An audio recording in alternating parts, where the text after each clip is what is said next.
The next part of an ILS system is the range equipment. The range equipment gives the information about the distance or location of the aircraft from the runway.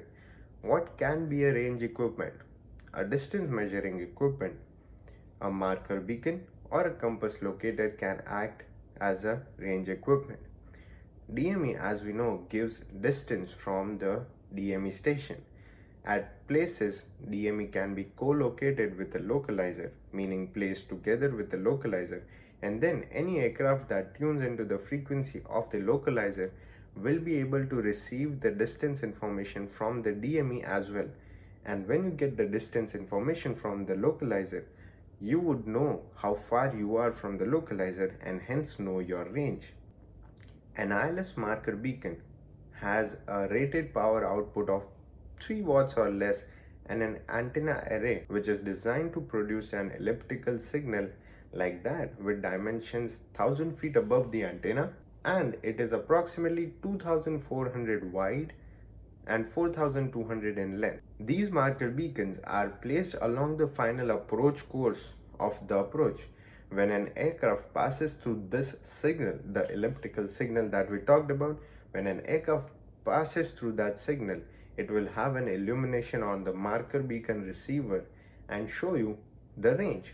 In the cockpit, you have this kind of receiver, each for an outer marker, middle marker, and an inner marker. Let's see where these markers are placed. An outer marker is placed on the final approach fix for the non-precision approach or the localizer approach of the ILS.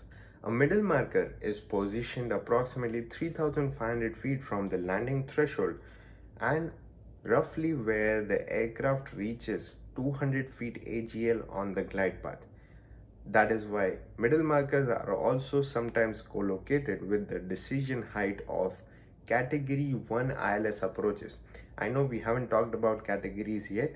We will talk about categories very soon. But remember, middle markers are roughly found at the decision altitudes or decision height of the Category 1 ILS approaches, usually 3,500 feet from the landing threshold. Middle markers are no longer operationally required. You might find middle markers which are already present at certain locations, but yes, no new middle markers are being placed in new ILS systems by the FAA. An inner marker, where installed, indicates the point at which the aircraft reaches the decision height on the glide path during a Category 2 ILS instrument approach. An inner marker is only required for Category 2 approaches. An inner marker is only required for Category 2 operations that do not have a radio altitude minimum. Otherwise, they don't even need an inner marker. So just think of marker beacons as small antennas on the ground which produce a torch-like signal up to 1000 feet AGL, and it is elliptical in shape. Whenever aircraft passes through this, the aircraft will know. The receiver on the aircraft will show which marker it has passed.